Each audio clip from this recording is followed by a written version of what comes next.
Percentages. Percent, I think we're all familiar with the percent symbol, expresses the amount of a single quantity compared to the entire sample. And we can think about percents in different ways, but they always mean the same thing. Another way to think of it is the ratio of parts per 100 parts. So this is the equation your book gives you for percentage, which is, it's a fine equation. It's one quantity divided by the total sample. The one I like to use is slightly different. I say percent equals the part that you're interested in divided by the whole times 100. When my oldest son was in kindergarten, there were 15 boys in his class and a total of 20 children. So you can calculate the percent boys in that classroom. The part that you're interested in is the number of boys. That was 15 boys. The whole thing was all the children, the boys and the girls. There were 20 of them. I always forget this part there, right there.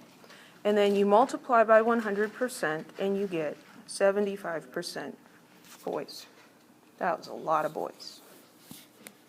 So that's what percent means. Let's do a quick example. Do you notice these word problems are getting more words in them? Sterling silver contains silver and copper. If a sterling silver chain contains 18.5 grams of silver and 1.5 grams of copper, what is the percent of silver in sterling silver?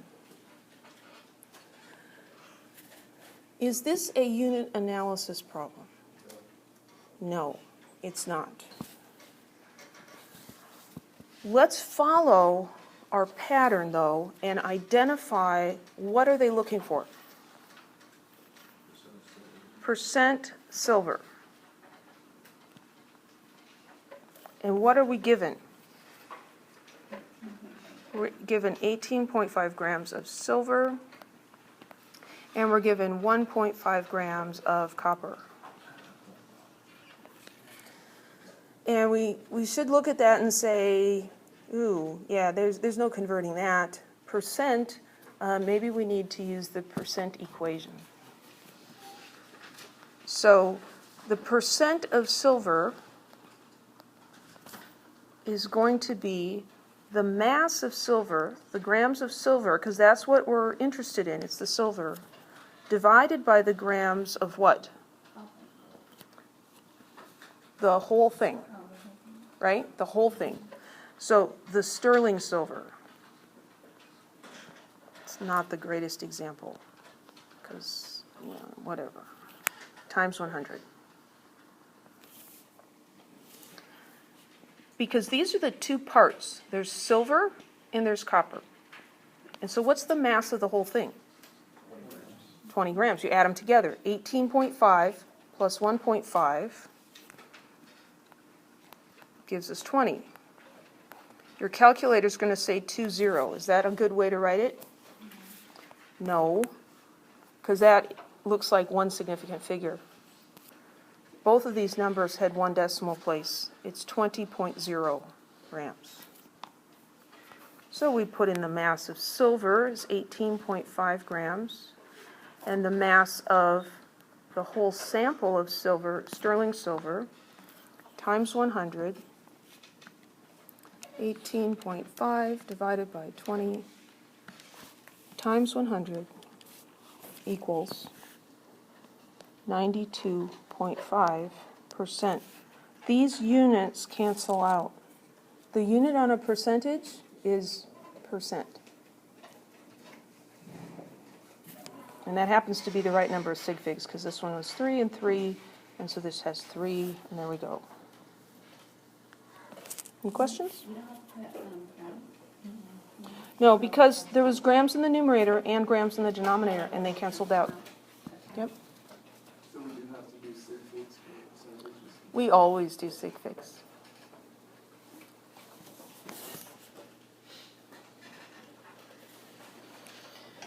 So calculating a percent is great, but percents are actually really nice unit factors. A percent can be expressed as parts per 100 parts. So when we see 25%, that means 25 out of 100. 10% means 10 out of 100. And so we can use that as a conversion factor. Let's look at this. A rock is 4.70% iron. Express this as a unit factor. 4.7% iron. That's 4.70 per 100. Well, this is iron, the part. That's the part. What's the whole thing? The rock. This is most likely mass.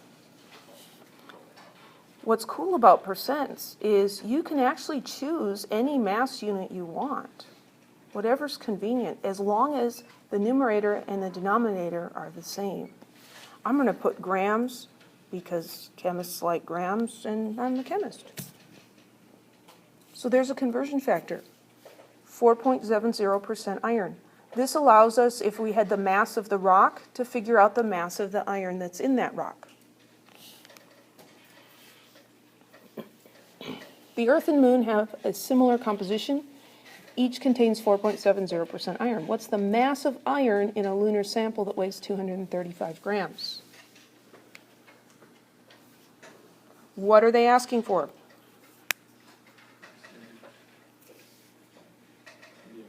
What is the mass? Mass of iron, right? So grams of iron. And what numbers are they giving us? This is the one that directly relates, right? This is 235 grams. So 235 grams. That's the, we'll call him LS, lunar sample. I want to write that out. And then we're given this, the percentage. Percent means 4.70 per 100. So it's iron in the lunar sample. So 4.70 grams out of 100 grams of the lunar sample is iron. This is a compound unit. It's a ratio of units, right? That's usually not the number that you start with in your path. Here there were two numbers in the question. Sometimes it's hard to know, where do I start? Where do I start converting? What do I start with? Look at the units. This is just a single unit, and this is relational. Grams of iron per grams of lunar sample. This is our conversion factor. This is the number that we start with.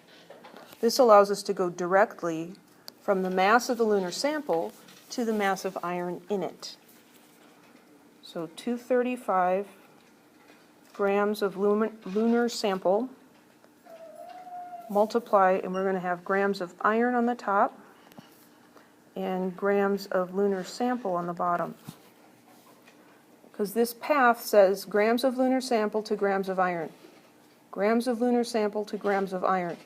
This comes in the denominator because we want that unit to cancel out. The percentage provides our numbers, 4.70 grams of iron and 100 grams of lunar sample.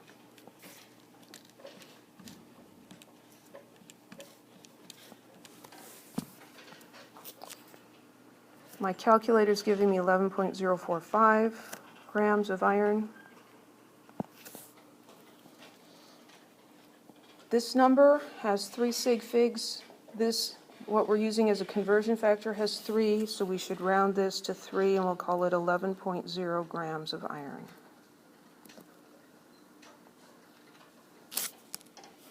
Is that a reasonable amount out of 235 grams? This is a small percentage, right? And so 11 is a small amount compared to the 235. If we came up with 1,100 grams, would that be reasonable? No, because you can't have more iron in the sample than the sample itself. Any questions? There are other ways to solve problems using percentages.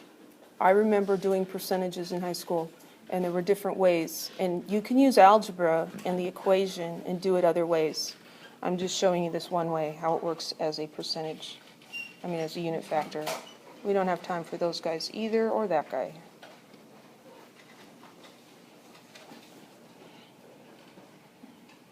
Got 8 minutes.